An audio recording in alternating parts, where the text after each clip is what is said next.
This is the new OCAL H-2 Hyperbolic Newtonian. It's a specialized telescope for more advanced astrophotographers looking for something with specs this extreme. It's designed to deliver a corrected field with a full-frame sensor at 560mm focal length, which for a 206mm aperture gives us a focal ratio of f2.72. And to correct such a large field at such a bright aperture, not only does the telescope have to be optically and mechanically near perfection, but the photographer, that's me, has to put in some real effort to get the absolute most out of this telescope. But once you do, you'll be rewarded because the combination of a large field of view with a large aperture is ideal for nebulae, comets, and anyone with limited clear skies like me. I've had the OCAL H-2 for a bit over 4 months now, and I've put in well over 100 hours understanding it to put together this review. So it's been a journey, but I'm so glad I took it on and can share my findings with you. My name's Nico, and this is Nebula Photos. All right, since this is a review, let me start with the disclosure. OCAL sent me this pre-production unit of the telescope back in June to test it for them and give them some feedback. And since I was, I think, the first person or one of the first people to test it outside of the company, I found a number of things that needed to be improved with it. I communicated these to OCAL, and they've been very open to all my feedback and told me how they're addressing each issue. So for full transparency, here's a list of some of the little issues that I found in this pre-production unit and how OCAL has said they would fix them for future production runs. OCAL also sent me their latest electronic collimator, which is the OCAL 4.0. If you get the OCAL H2, I would highly suggest also picking up their electronic collimator if it doesn't come with it as part of the package. The target retail price is $5,329 US, but this price may vary a bit in different regions due to taxes and shipping. The official US distributor is Astro World Telescopes. In Germany, it's H-2, and in France, it's Optik Unterlinden. So let's get into it. Let's start at the back of the scope and work our way forward. This is the primary mirror cell. The collimation knobs take a bit of time to learn if you've never used this style before, and I hadn't. They're a push-pull style where you have to go back and forth a bit, but end with the limiting screw tight against the locking screw. I have had no issues whatsoever with light leaks back here, which is a very, very common problem with imaging Newtonians. I've even tried taking darks at dusk and found no difference between the darks I took at dusk and the ones I took in complete darkness, which is a good sign. The entire primary mirror cell is removable just by removing the 3 collimation screws and lifting the tube up.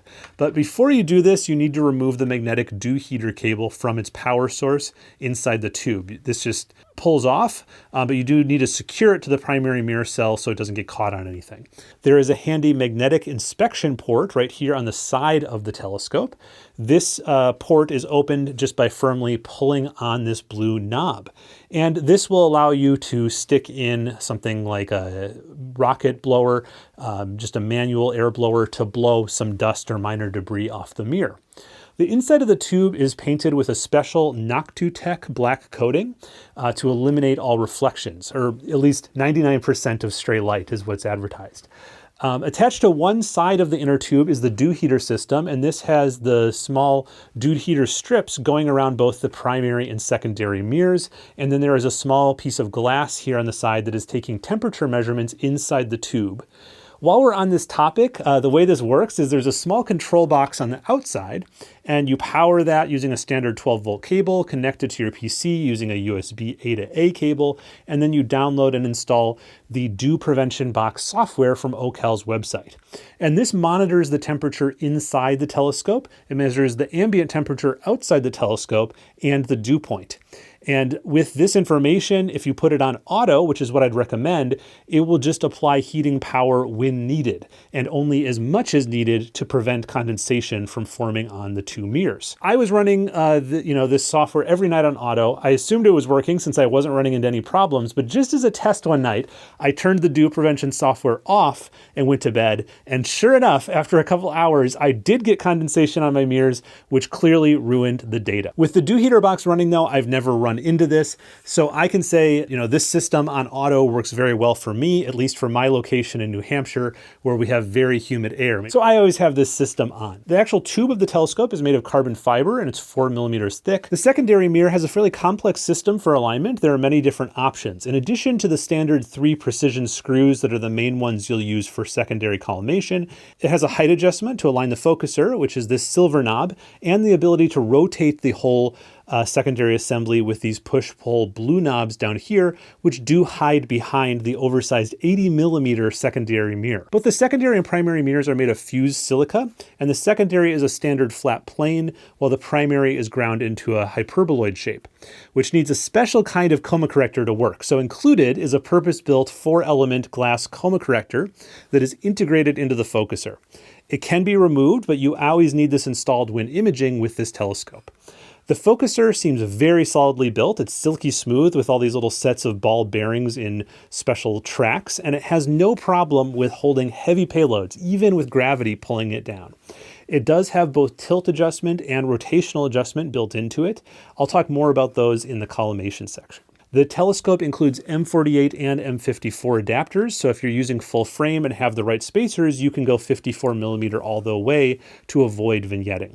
No matter which adapter you use, it's the standard 55 millimeter backspacing from the back threads to your camera sensor to get the proper correction for this coma corrector. The telescope also, of course, includes rings. These have M6 tapped holes and flat surfaces all the way around to attach accessories. It has a Lasmandi plate with tons of channels and holes if you need them, and a top handle, which has a Cinta-style finder shoe here in the back for installing a guide scope if you're using one. In terms of dimensions and weights of everything, the telescope and the case together are 59 pounds or 26.7 kilograms. The case measures 27.5 by 15.25 by 21.5 inches, or 70 by 39 by 54.5 centimeters. The telescope alone, with rings and the Lasmandi plate on, weighs 28 pounds or 12.7 kilograms. The length of the telescope tube is 24.75 inches or about 63 centimeters. If you're thinking about flat panels or a Badenov mask, the outside diameter of the front of the tube is 10.5 inches or 26.7 centimeters.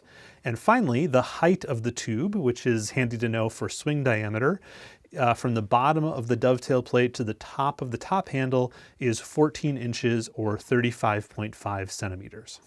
So now let's talk about collimation. Collimation and focus will never be trivial with an f2.7 mirror. Any tiny shift in any of the mechanical components here could throw off collimation. Okay, so the biggest thing I think I learned in all my collimation adventures is anything that can lock on this scope needs to lock. And this may seem obvious, of course, but because of the springs and the bearings and various clever ideas built into this, it can feel like something is tensioned and it's not going to move. But as soon as the telescope, slews or there's a meridian flip, if there's any slop in there, it can be a very small shift, and then you're no longer collimated at f2.7. So you really need to learn how to use all the push-pull adjustments on this in a way so that in finding the correct adjustment, you're also locking that part of the collimation.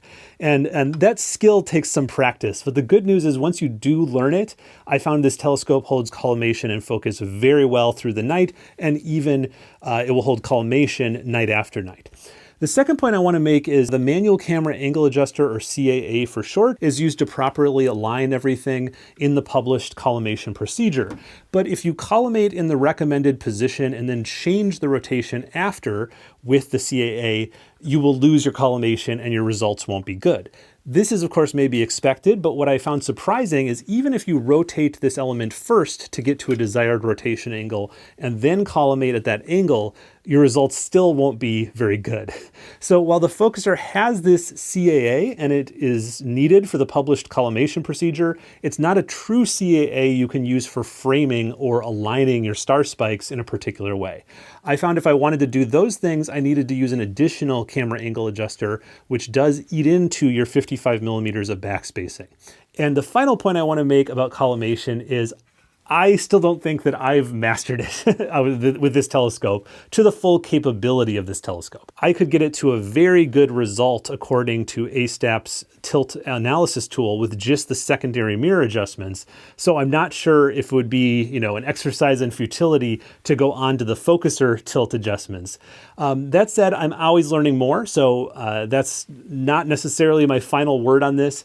But in any case, I found the stars acceptable with my procedure for collimation. But you may have different expectations, so let's take a look at the actual test images now. Okay, before we look at the images, here's all the tech details for how I created these images. So I used 3 different cameras, a full-frame mono camera, a one-shot color APS-C camera, and a small sensor camera, just to try out different filters, because we'll look at filter responses. All of this was on a astrophysics mount in my observatory, which is Bortle 3 with 7-foot walls. My average RMS was 0.4 arc seconds most nights on average. And the average full width half maximum on a night with good seeing for any of these camera systems was around 2.7 arc seconds. And I don't think that's the limit of this telescope. I think that's the limit of my skies, because I've noticed that with a few different telescopes, which are either large aperture or sharp, about the minimum full width half maximum I can ever hit is around 2.7 arc seconds. But sometimes it's, of course, higher than that. So let's look at a few single images. This is a single image with the HA 7nm filter with the IMX 585 sensor on this bright star Satyr in Cygnus. Here is the same thing. There's Satyr with the crop sensor camera, and it's a one-shot color. I didn't do any background extraction here, so there's a little bit of a gradient, but you get the idea. And then here is a full frame with the Max FR 12nm HA. Okay, so full frame is the most demanding, so we could think of how vignetted is this field, and to me it looks almost perfectly flat, but sometimes it can be hard to tell. If we look at an actual flat frame though, we can see as long as you're using the M54 image train, there's really not much of an issue with image illumination with this telescope with a full frame sensor. So that's good. But I, of course, would still suggest using flats because we can see there's a little bit of darkening in the corners. So it's always a good idea to get that little extra bit of correction if you can. And it will also correct, of course, any little bits of dust or debris on your sensor. Okay, next let's look at, let's do a bright star test here. So I'm gonna bring up all 3 cameras we just looked at. These are the same pictures we looked at full frame, but now just zoomed in on the bright star Satyr. Starting with the QHY mini cam over here on the left, this is the unshifted 7nm HA filter, and there is a little bit of a filter halo, but it's a fairly soft halo that doesn't look too bad to me.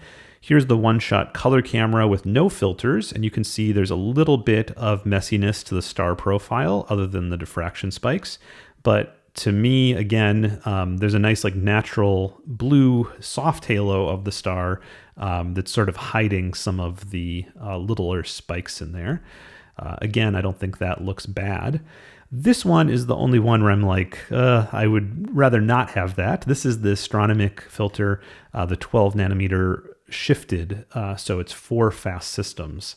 And I just find that that halo is a little bit defined. It's a little bit sharp around the edge, which looks a little artificial compared to these 2 results. So you can either deal with this in processing, which I'll show a little bit later, or you could take out your narrowband stars and replace them with RGB stars. Because I found that it's only the narrowband filters that are causing these filter halos with the astronomic. If you're using LRGB filters, there's really no halo whatsoever. It looks just like the one-shot color result in terms of the star profile. Oh, and I just also wanted to point out that we saw a little bit of a halo with the QHY 7 nanometer filters, but that's really only with very bright stars like Satyr. Like here is a stack of a few hours, like 5 hours. And with medium bright stars and that HA filter, there's just really no halo whatsoever. So I think that you're only going to see sort of filter halos possibly come up with certain filters and very bright stars. Okay, next we're looking at the aberration inspector. So this takes a 400 pixel crop of the center, the sides, and the corners, and it's just a good way to look at the performance of the telescope in terms of the stars. Of course, this is a combination of the performance of the telescope and my skill collimating it, so keep that in mind. But here's the center, here's the sides. You can see it still looks fairly, I think looks like fairly round stars on the sides. That's a double star, so if it looks elongated, it's because it's a double star there. Okay, looking at the corners, again, I think these look really pretty good. Here's this corner. Here's this corner. This has some medium-sized stars, so it gives you an idea of the corner performance. And here's this corner. Okay, and again, what you're seeing here, this is both one-shot color and a crop sensor. So I think that the telescope does well with this, but it's not as demanding a test as full frame and mono. So let's take a look at that. So this is now full frame and mono with an HA filter. This is that Astronomic 12 nanometer shifted filter. And if we look at the center, I think those stars look pretty round. If we look at this bottom side, I think again, I'm not seeing much. This corner, the bottom left corner, you're maybe seeing now a little bit of elongation, but not too bad.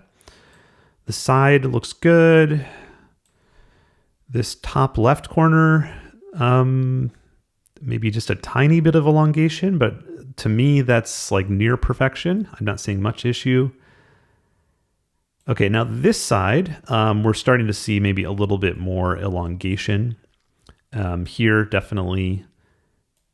And then this corner I saved for last because this corner is definitely, I think you should be able to see there's some visible elongation there. There's probably a little bit of room for improvement here, but if you don't go overboard with things, I think this is about what you could expect with the IMX455, which is one of the most demanding sensors on the market. It's full frame, but with small 3.76 micron pixels. Here is the Satyr region. This is 7 hours, 3.5 HA, 3.5 O3. Full frame. I think I cropped it a little bit in just for artistic reasons. Let me just show you some details on this. So I think there's, a lot of details to be found. I think the stars look pretty good. This is just an HOO representation, but I like how the stars look.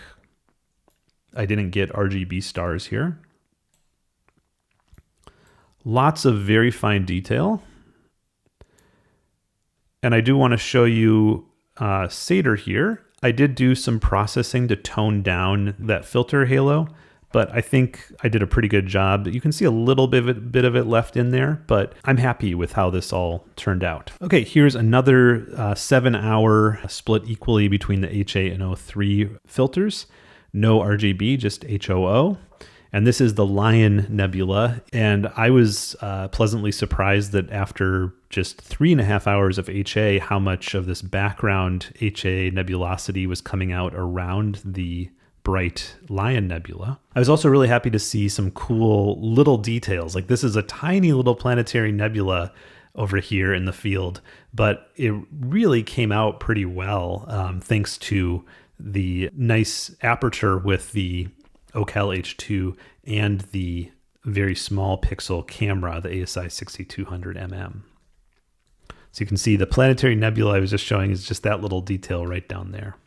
Okay, so that's it for my full frame results. Let me show you a couple one-shot color crop sensor results now.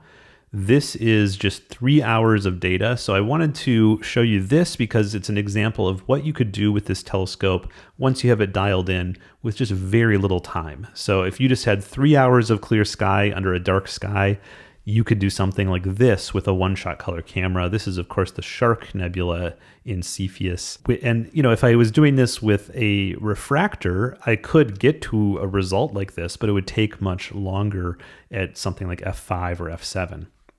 So it really cuts down your imaging time to get to a good signal-to-noise ratio like this.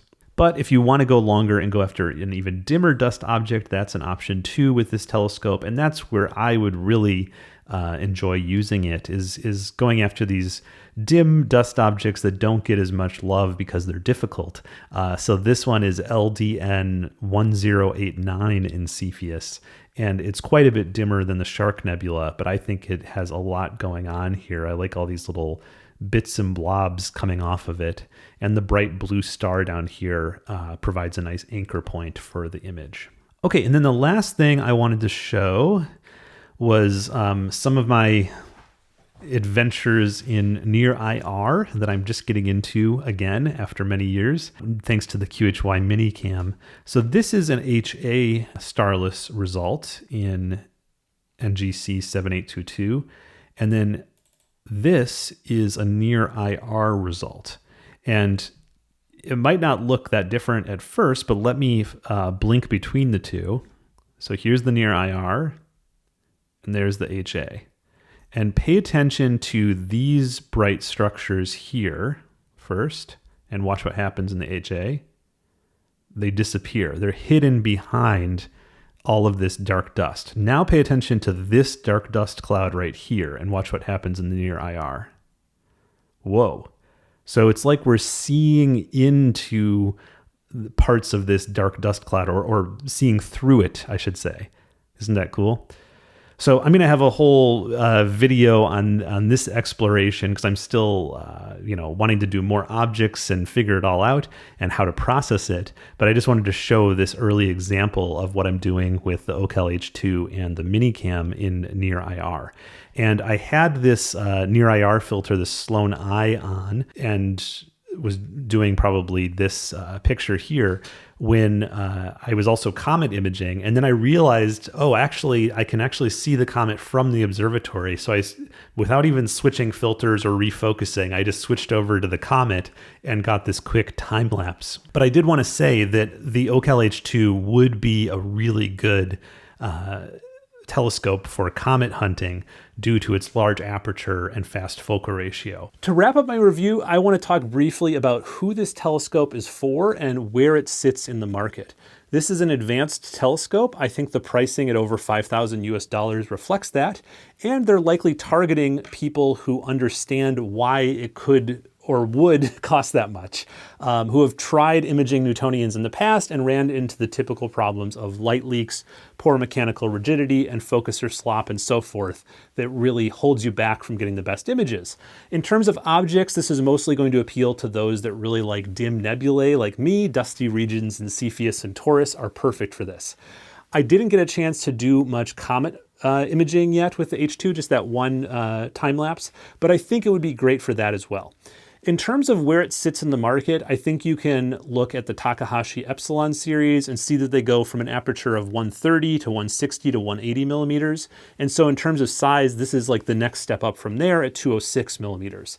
And the only other hyperbolic Newtonian with similar specs I could find with an online search was a telescope by ASA that retailed for about double the price of this one, but it also seems to be now discontinued. So I think that OCAL H-2 is therefore a fairly unique offering on the market. I don't have any experience with other hyperbolic Newtonians specifically, but for me, the results I was getting with this one, the H-2, are so addictive that I do want to keep going with it and keep learning. And I would also be open to reviewing more hyperbolic Newtonians and comparing them to this one. I think it's really opened my eyes to the allure of these kinds of telescopes. So again, it's not what I'd call a beginner scope, but if you take the time to learn this telescope, I think the reward of a big photon bucket like this is evident in the data and how quickly you can get to a very nice result. Since this video is over 20 minutes long, you're now seeing the names of everyone who supports this channel on patreon.com/nebulaphotos. Patreon members get a bunch of exclusive benefits like monthly bonus videos, one-on-one messaging support with me, tons of additional channels on my Discord server, including the monthly imaging challenge, a Zoom call with the whole Patreon community the first Sunday of every month, and that's just a list of the benefits everyone gets, starting at $1 a month. There are additional benefits like early and ad-free videos starting at $7 a month. So I think it'd be well worth checking out if you appreciate what I'm offering on this YouTube channel. Well, that's it for this one. Till next time, this has been Nico Carver. Clear skies.